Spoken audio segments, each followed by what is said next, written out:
আসসালামু আলাইকুম প্রিয় শিক্ষার্থী, আশা করি আপনারা সকলেই আল্লাহর অসীম রহমতে ভালো আছেন। আলহামদুলিল্লাহ, আমিও ভালো আছি। আজকে শিক্ষার্থী আপনাদেরকে সমাজকর্ম প্রথমপত্র, আপনাদের ক খ সৃজনশীল এবং এমসিকিউর যেই ধরনের প্রশ্নগুলো পরীক্ষা আসে সেই বিষয়ে আমি আপনাদের সামনে আপনাদের বিষয়গুলো আলোচনা করব। হ্যাঁ, তবে শিক্ষার্থী, এই ভিডিও শুরু করার আগে অবশ্যই আপনাদেরকে ছোট্ট একটা রিকোয়েস্ট করব। কেউ যদি আমার চ্যানেলে নতুন হয়ে থাকেন, অবশ্যই চ্যানেলটি সাবস্ক্রাইব করে বেল আইকনটি অন করে রাখবেন। আর অলরেডি যারা সাবস্ক্রাইব করে দিয়েছেন, আপনাদেরকে জানাচ্ছি আমার তরফ থেকে অসংখ্য অসংখ্য ধন্যবাদ।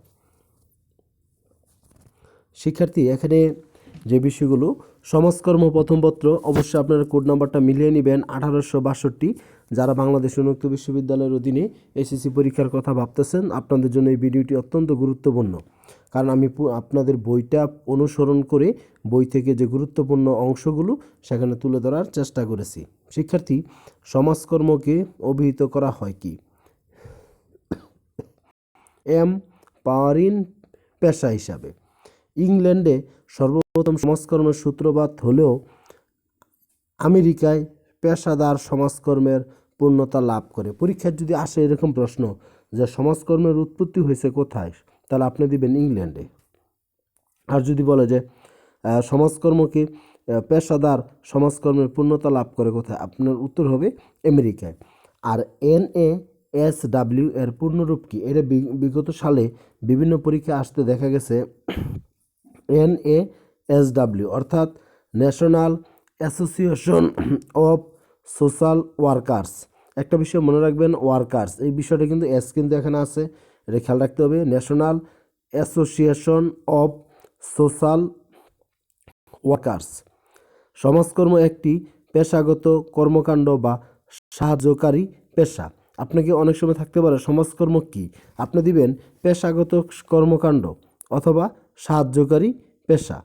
তারপরে সমাজকর্ম একটি বহুমুখী পেশা, সেই জন্য আমি একটি বিষয় লিখেছি, social work is a profession of many face.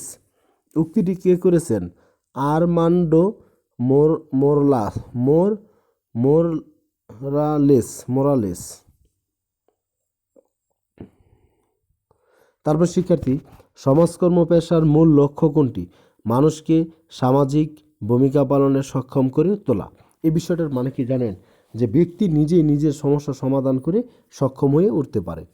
R NASW কর্তৃক 1881 সালে সমাজকর্মের উদ্দেশ্য চিহ্নিত করা হয়েছে 4টি। সমাজকর্মের পরিধি বলতে সাধারণত সমাজকর্মের অনুশীলন বা প্রয়োগ ক্ষেত্রকে বোঝায়। অনুশীলন বা সমাজকর্মের প্রয়োগ ক্ষেত্রকে বোঝায়। সমাজকর্মের পরিধিভুক্ত কোনটি? মানুষ ও সমস্যা। সমাজকর্মের কোন ধরনের প্রচেষ্টা চালায়? প্রতিকার, প্রতিরোধ ও উন্নয়নমূলক, এই 3টা প্রচেষ্টা চালায়। প্রতিকার, প্রতিরোধ ও উন্নয়নমূলক। আর IFSW, একটু আগে আমরা শিখছিলাম NASW, এখন IFSW। একটা বিষয় মনে রাখবেন, আই মানে ইন্টারন্যাশনাল, এফ মানে ফেডারেশন অফ সোশ্যাল ওয়ার্কার্স, মানে সমাজকর্মের আন্তর্জাতিক যে সংস্থা সেটার কথা এখানে বলা হয়েছে। আর আমরা পরবর্তীতে সামাজিক উন্নয়ন নিশ্চিতকরণ সমাজকর্মের অন্যতম লক্ষ্য। সমাজকর্ম শিক্ষার যাত্রা শুরু হয় কখন? শতাব্দীর শুরুতে। কলেজ অফ সোশ্যাল ওয়ার্ক নামে একটি পৃথক বিশ্ববিদ্যালয় প্রতিষ্ঠিত হয় কোথায়? জাপানে। কলেজ অফ সোশ্যাল ওয়ার্ক নামে একটি পৃথক বিশ্ববিদ্যালয় প্রতিষ্ঠিত হয় কোথায়? জাপান। বর্তমানে সমাজকর্মের বহুল প্রচলিত সংজ্ঞা প্রদান করেছে NASW, যেটাকে আমরা বলছিলাম national association of social workers. দারিদ্র্যের ইংরেজি প্রতিশব্দ কি? পভার্টি। রাজা অষ্টম হেনরি কত সালে এই আইনটি প্রণয়ন করেন? 1831 সালে। এলিজাবেথীয় দরিদ্র আইন পাশ হয় 1601 সালে। শিক্ষার্থী, অবশ্যই বিষয়গুলো আমি পাঠ করে দিচ্ছি আপনাদের সুবিধার্থে। ভিডিও যদি বুঝতে অসুবিধা হয় সেই জন্য অবশ্যই আপনারা পুরো ভিডিওটি দেখবেন। আমি আপনাদের জন্য 3 দিন পরিশ্রম করে ভিডিওটি তৈরি করি, সেজন্য আপনাদের কাছে আমার সবিনয় অনুরোধ, এই 10-15টা মিনিট অবশ্যই আমাকে দিবেন। তাহলে অবশ্যই আমি খুশি হব যে আপনারা পুরো ভিডিও দেখেছেন। তাহলে পরবর্তী ভিডিও তৈরি করার ক্ষেত্রে আরও বিষয়টি আমার আগ্রহ কাজ করে, যেন আমার শিক্ষার্থী যেহেতু ভালোভাবে নিয়েছে, অবশ্যই আমি বিষয়টি তৈরি করে দিই আপনাদের। আর 1601 সালে দরিদ্র আইন দুস্থ ও দারিদ্রদেরকে সাহায্য দানের সুবিধার্থে 3টি প্রধান ভাগে ভাগ করা হয়েছে: সক্ষম দরিদ্র, অক্ষম দরিদ্র আর নির্ভরশীল বালক বালিকা। তাহলে এই বিষয়গুলো অবশ্যই আপনারা বুঝে তারপর আপনারা পরীক্ষার হলে যাবেন পাঠ করে। 1601 সালে দরিদ্র আইন সংস্কার হয়। 1834 সালে বিবারিস রিপোর্টে কয় ধরনের নিরাপত্তা সুপারিশ পেশ করা হয়? 5 ধরনের। শিল্প বিপ্লব প্রত্যয়টি নামকরণ করেছেন আর্নল্ড টয়েনবি। সমাজের আমূল পরিবর্তন সাধিত হয় শিল্প বিপ্লবের ফলে। কোন দেশে শিল্প বিপ্লবের সূচনা হয়? ইংল্যান্ডে। শিল্প বিপ্লব কোন শিল্পকে ধ্বংস করেছে? কুটির শিল্পকে। শিল্প বিপ্লবের ফলে কুটির শিল্পকে ধ্বংস করেছে। শিল্প বিপ্লব কোন অর্থনীতির বিকাশ ঘটায়? পুঁজিবাদী অর্থনীতির। পুঁজিবাদী অর্থনীতির মানে হলো ব্যক্তি মালিকানায় সম্পদের মালিকানা থাকবে ব্যক্তি মালিকানাধীন।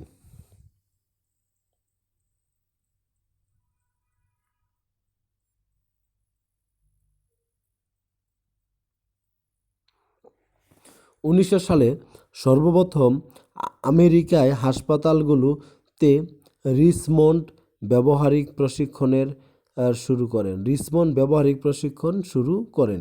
রিচমন্ড একজন নাম, ব্যবহারিক প্রশিক্ষণ শুরু করেন।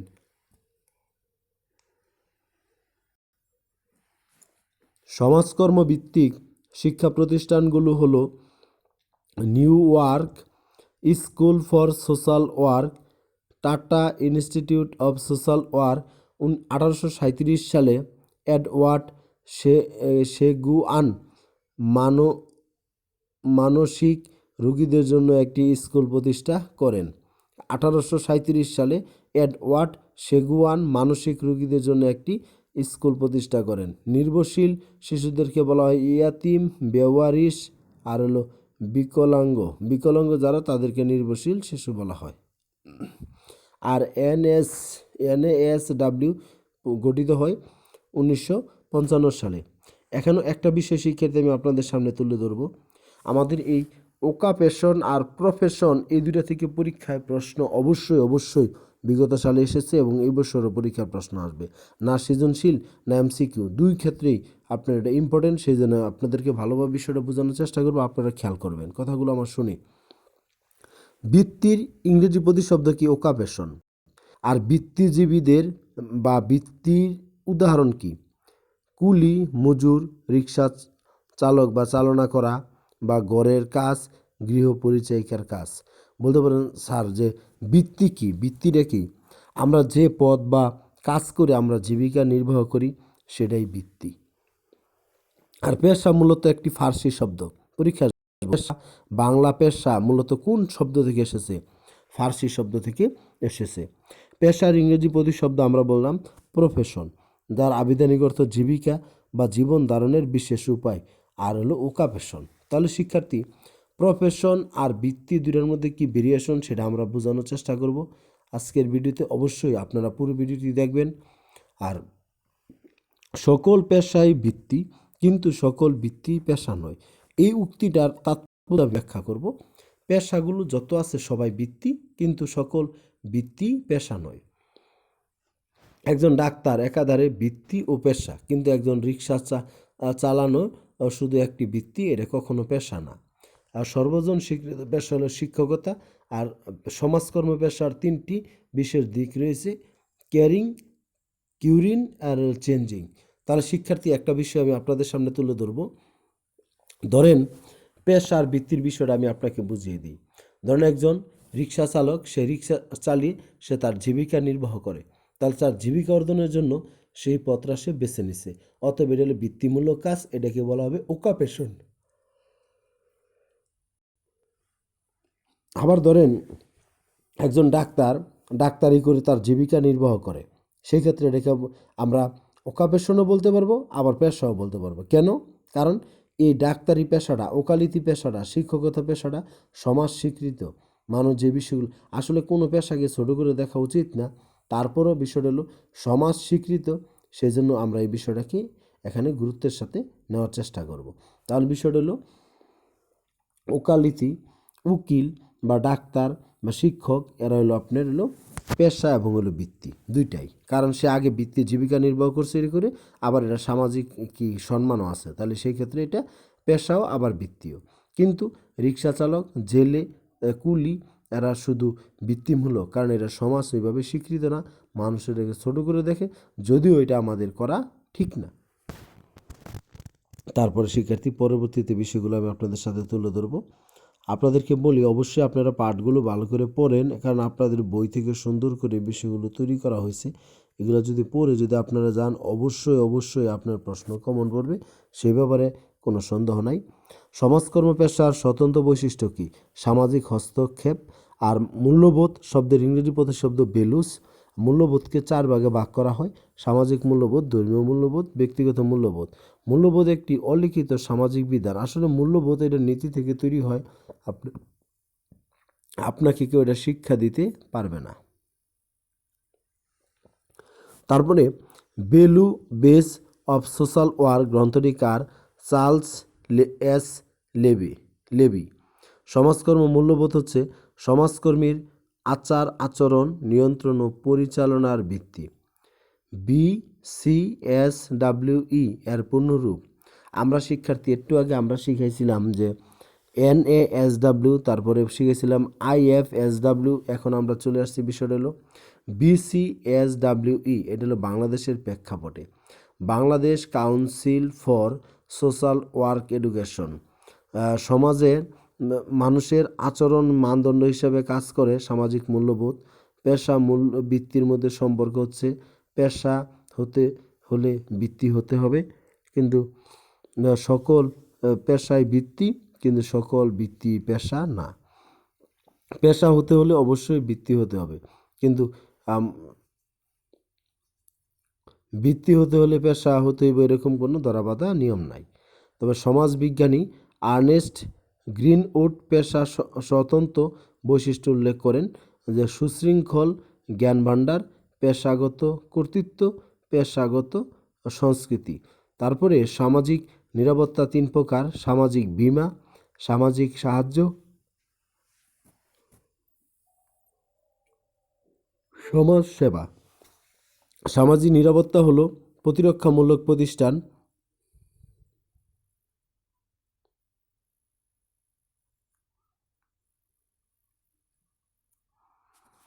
সামাজিক নিরাপত্তা হলো কর্মসূচি হচ্ছে মাতৃত্ব সুবিধা, চিকিৎসা সুবিধা, শ্রমিক ক্ষতিপূরণ, সামাজিক বীমা, সামাজিক সাহায্য, সমাজসেবা।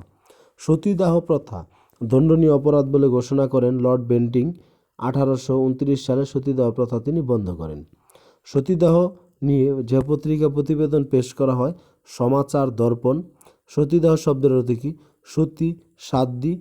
সতী সাধ্বী স্ত্রীকে আগুনে দাহ করা, অর্থাৎ স্বামীর চিতায় স্ত্রীর সহমরণ। স্বামীর চিতায় সদ্য স্বামীর চিতায় স্ত্রীর সহমরণ। স্বামীর চিতায় স্ত্রীর সহমরণকে সতীদাহ প্রথা বলে। সতীদাহ প্রথা উচ্ছেদ আন্দোলনে সমাজ সংস্কারের ইতিহাসে চিরস্মরণীয় হল রাজা রামমোহন রায়। 1811 সালে রাজা রামমোহন রায়ের ভাতৃবধূ দাহ তাকে ভীষণভাবে নাড়া দেয়। এরপর থেকে তিনি এই ব্যাপারে আন্দোলন গড়ে তোলেন। জাকাত ইসলামের 5টি স্তম্ভের মধ্যে, এখানে শিক্ষার্থী একটা বিষয় গুরুত্বপূর্ণ আমি আপনাদেরকে জানিয়ে রাখি, আমরা ইসলাম শিক্ষার মধ্যে পড়ছি জাকাত এলো তৃতীয়, কিন্তু এই জায়গায় দেওয়া আছে 5টি স্তম্ভের মধ্যে সর্বশেষ স্তম্ভ। তারপর সেই বিষয়টি এইভাবে বললাম, আমি তৃতীয় লিখে রেখেছি, কারণ ইসলাম শিক্ষা আমরা এই বিষয়গুলো পেয়েছি। জাকাত অর্থ কী? পবিত্র করা, বৃদ্ধি করা, প্রশংসা করা। ইসলামিক অর্থনৈতিক ব্যবস্থার মূল ভিত্তি ও মৌলিক ইবাদত হলো জাকাত। জাকাত ফরজ হওয়ার কয়েকগুলো শর্ত আছে: মুসলমান হওয়া, প্রাপ্তবয়স্ক হওয়া, জ্ঞানসম্পন্ন হওয়া, স্বাধীন হওয়া, নিসাব পরিমাণ সম্পদের মালিক হওয়া, ঋণমুক্ত হওয়া, 1 বছর পূর্ণ মালিকানায় সম্পদ থাকা। স্বর্ণের মধ্যে জাকাত দিতে হবে 7.5 তোলা, আর রূপার মধ্যে বা রূপোর মধ্যে 52.5 তোলা। আর এগুলোর আসলে শিক্ষার্থী কীভাবে দিবে? তাহলে 7.5 তোলা যদি হয় বা 52.5 তোলা হয়, এটার টাকা হিসাব করে 2.5% হিসাবে আপনাকে জাকাত দিতে হবে। এটা ছিল বিধান এরকম। আর জাকাত দিতে হয় মানে শতকরা 2.5 ভাগ, সে দিয়েছি। সেচবিহীন ফসল, যেমন সেচ দিতে হয় না, বৃষ্টির পানিতে ফসল উৎপন্ন হয়েছে, সেই ক্ষেত্রে 10 ভাগের 1 ভাগ। আর যান্ত্রিক সেচের ফলে উৎপন্ন হয়েছে, আপনি মেশিনের সাহায্যে যান্ত্রিক সেচ দিচ্ছেন তেল খরচ করে, সেই ক্ষেত্রে 20 ভাগের 1 ভাগ। বিশ্বের সর্বপ্রথম সামাজিক নিরাপত্তা ব্যবস্থা হলো জাকাত। জাকাত ব্যয়ের খাত 8টি। নিসাব অর্থ নির্দিষ্ট পরিমাণ সম্পদ। হিন্দু সমাজে প্রচলিত স্থায়ীভাবে সম্পত্তি উৎসর্গের নাম কি? দেবোত্তর প্রথা। দেবোত্তর শব্দের আবিধানিক অর্থ দেবতা বা ঈশ্বরের সম্পত্তি। হিন্দু ধর্মের কোনো অনুসারী সম্পত্তি উৎসর্গ করলে সে সম্পত্তিকে দেবোত্তর সম্পত্তি বলে। আর যে ব্যক্তি সম্পদটা উৎসর্গ করেন তাকে বলে দেবোত্তরশায়ী। আর হিন্দু ধর্ম অনুযায়ী দেবোত্তর 2 ধরনের: আংশিক দেবোত্তর আর সার্বিক দেবোত্তর।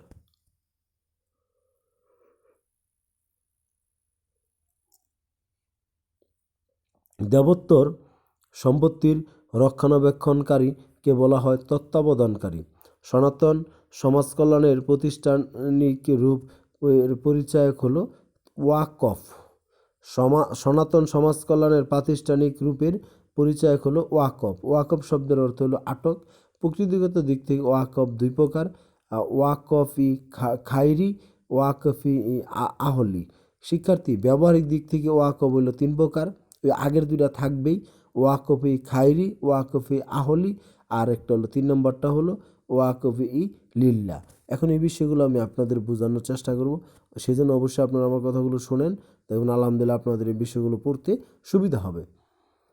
ওয়াকফ-ই খায়রি এর উদাহরণ হলো হাসপাতাল, শিক্ষা প্রতিষ্ঠান, এতিমখানা। এগুলো দিয়ে আমি কী বোঝানোর চেষ্টা করছি জানেন? পরীক্ষায় আসতে পারে যে ওয়াকফ-ই খায়রি এর উদাহরণ নিচের কোনটা? হাসপাতাল, শিক্ষা প্রতিষ্ঠান, এতিমখানা। আপনি বুঝবেন কিভাবে? আমি সহজে আপনাকে একটা বিষয় বুঝিয়ে দিই। যদি আপনার জনহিতকর কাজের জন্য থাকে, জনকল্যাণের জন্য মানে আপনি কোনো কিছু দান করে দেয়, ওয়াকফ করে যায়, সেটাকে বলা হয় কি? আপনি ওয়াকফ-ই খায়রি। আর ওয়াকফ-ই আহলি যেটা, এটা হলো বংশধর বা আত্মীয় স্বজনের মধ্যে যে সম্পত্তির যদি ওয়াকফ করে যায়, যেমন ধরেন আপনার যে এই নাতি নাতনির বাবা মা মারা গেছে, অর্থাৎ হলো ছেলে মারা গেছে কিন্তু ছেলের সন্তানেরা জীবিত আছে, তাহলে তাদেরকে যদি দাদা দাদি যদি যেরূপ সম্পত্তি দিয়ে দেয়, সেটাকে হবে ওয়াকফ-ই আহলি। আর একটা বিষয় হলো ওয়াকফ-ই লিল্লাহ। এর উদাহরণ কি জানেন? এটা হলো ধর্মীয় বিষয়। ধর্মীয় বিষয় হলো, ধরুন আমরা মসজিদ, ঈদগাহ, কবরস্থান ইত্যাদির জন্য যদি আমরা জমি যদি দান করে যাই, মসজিদের জন্য, ঈদগাহের জন্য, কবরস্থানের জন্য, সেটাকে বলা হয় ওয়াকফ-ই লিল্লাহ। আমার বিশ্বাস অবশ্যই আপনারা বিষয়গুলো বুঝতে পেরেছেন। না বুঝতে পারলে সেটা আমাকে কমেন্ট করবেন, আমি অবশ্যই আপনাদের সহযোগিতার পাশে আছি।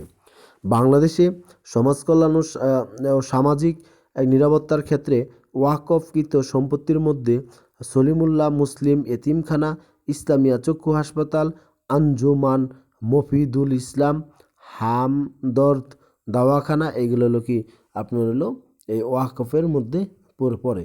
এই যে ইংরেজি আমরা অনেক সময় আঞ্জুমান মফিদুল ব্যবহার ইসলামদেরকে দাফন করে। পদ্ধতির ইংরেজি প্রতিশব্দ মেথড, যা এসেছে গ্রিক শব্দ মেটা, শৃঙ্খল, হুডস থেকে। মানে মেটা শব্দ হলো শৃঙ্খল এবং হুডস শব্দের অর্থ হলো উপায়। তাহলে এই বিষয়টা হলো মেটা হুডস। আর সুশৃঙ্খলভাবে কোনো কাজ করা বা উপস্থাপন করা হলো কি পদ্ধতি। পদ্ধতি হলো কোনো লক্ষ্য অর্জনের সচেতন প্রক্রিয়া বা সুপরিকল্পিত উপায়। কার মতে? এইচবি ট্যাকারের মতে সমাজকর্ম পদ্ধতি সুপরিকল্পিত উপায়, কর্মপন্থা, নিরপেক্ষ কর্ম কৌশল। আর দলের সমস্যা সমাধানে সমাজকর্মের কোন পদ্ধতি প্রয়োগ করা হয়? দল সমাজকর্ম। এখন শিক্ষার্থী, আপনাদের সামনে একটা গুরুত্বপূর্ণ বিষয় আমি তুলে ধরবো, সেটা সমাজকর্ম পদ্ধতি।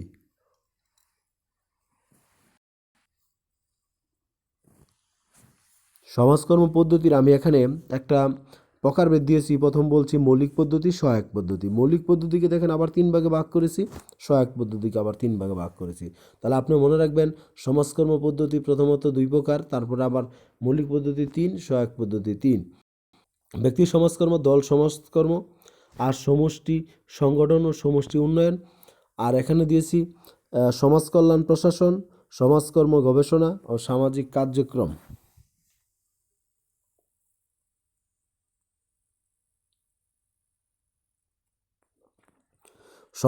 ব্যক্তি সমাজকর্ম সমাজের ক্ষুদ্রতম একক ব্যক্তিকে নিয়ে কাজ করে। আর ব্যক্তি সমাজকর্মের অন্যতম পদ্ধতির কারণ এই ব্যক্তির সমস্যার সমাধান হয়। ব্যক্তি সমাজকর্মের মৌলিক ও নিজস্ব পদ্ধতি।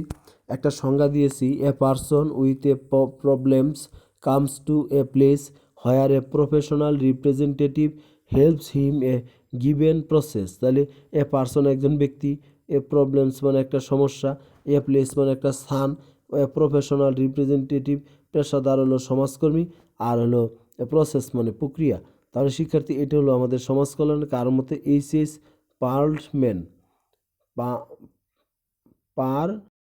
পার্লমেন্টস।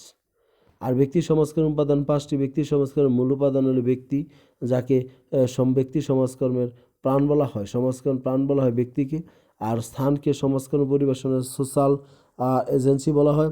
ব্যক্তি সমাজকর্মের সমস্যা সমাধান প্রক্রিয়া 5টি: মনো সামাজিক অনুদান, সমস্যা নির্ণয়, সমাধান, মূল্যায়ন ও অনুসরণ। তবে শিক্ষার্থী আপনাদেরকে বলি, আমি আপনাদের বই থেকে সুন্দর করে বিষয়গুলো তৈরি করেছি। এগুলো যদি আপনারা পড়েন অবশ্যই আপনার ক খ সৃজনশীল এবং আপনার এমসিকিউগুলো অবশ্যই আপনার সুন্দরভাবে আপনি কমন পাওয়ার আশা করতে পারেন। সেই জন্য অবশ্যই আপনারা ভিডিওটি প্রয়োজনে বারবার দেখে নেবেন। ব্যক্তি সমাজকর্মের প্রয়োগের কয়টি নীতি অনুসরণ করে? 7টি। আমি এখানে একটু বিষয়গুলো টেনে যাওয়ার চেষ্টা করব। ব্যক্তি সমাজকর্ম কর্মপ্রয়াসকে 3 ভাগে ভাগ করা হয়। আর ব্যক্তি সমাজকর্ম প্রদান সমাধান প্রক্রিয়া 3টা। আর মূল্যায়ন হল 2 ভাগে, ক্রমাগত মূল্যায়ন এবং হলো মেয়াদি মূল্যায়ন। ক্রমাগত মূল্যায়ন মানে যে মূল্যায়ন শুধু চলতে থাকবে, আর মেয়াদি মানে নির্দিষ্ট মেয়াদ শেষে সেটা শেষ হয়ে যাবে। আর সমস্যাগ্রস্ত ব্যক্তির সাথে ব্যক্তি সমাজকর্মী যে সম্পর্ক সেটাকে র্যাপো বলা বা র্যাপোর্ট। আর র্যাপোর্ট এর ফার্সি শব্দ আবেদনিক অর্থ হলো সহানুভূতিপূর্ণ সম্পর্ক। ব্যক্তি সমাজকর্ম র্যাপোর শব্দটি প্রথম ব্যবহার করেন মিস ভার্জিনিয়া রবিনসন 1930 সালে। দ্য কেস ওয়ার্ক রিলেশনশিপ 1957 সালে। 1930 বললাম। গ্রন্থটি হলো রিল্যাক্স দ্য বিস্টেক। আর র্যাপো অর্থ কী? পেশাগত সম্পর্ক। র্যাপো বা পেশাগত সম্পর্কের উদ্দেশ্য অর্জনের সমাজকর্মকে 7টি নীতি অনুসরণ করতে হয়। র্যাপোর উদ্দেশ্য দিয়েছি শিক্ষার্থী এখানে। তবে আপনাদেরকে আমি বলি, এখানে আপনারা এই পাঠগুলো এগুলো ভালো করে পড়েন, নিজে যেই মার্কগুলো করে দিয়ে আপনাদের লিখে দেওয়া হয়েছে, দেখবেন আলহামদুলিল্লাহ কমন হবে। আর সৃজনশীলের জন্য আপনারা ভিডিওটি যদি না দেখে থাকেন অবশ্যই প্লে লিস্টে যাই দেখে নেবেন।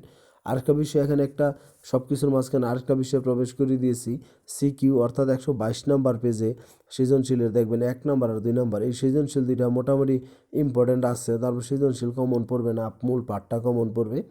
গবেষণার ইংরেজি পদের শব্দ দিয়েছি রিসার্চ, যার শাব্দিক অর্থ হলো মানে পুনরায়, আর সার্চ মানে অনুসন্ধান। বিজ্ঞানভিত্তিক অনুসন্ধানের প্রক্রিয়াকে গবেষণা বলে। তবে শিক্ষার্থী আজকের টিউটোরিয়ালটা আমি এখানে শেষ করতে চাচ্ছি। আর সকলের সুস্বাস্থ্য এবং দীর্ঘায়ু কামনা করি। আরেকটা বিষয় বলি, অবশ্যই ভিডিওটি দেখলে আপনি অবশ্যই একটা লাইক দিবেন। আপনার কাছে এতটুকু তো আমি পেতেই পারি। আর যদি আপনার ভালো না লাগে সেটাও জানাবেন যে স্যার আমি বুঝতে পারি নাই।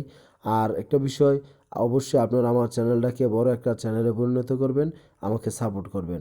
সকলকে আবারও ধন্যবাদ জানাচ্ছি এবং আপনাদের দীর্ঘায়ু সুস্বাস্থ্য কামনা করে আজকের মতো এখন শেষ করছি। আসসালামু আলাইকুম।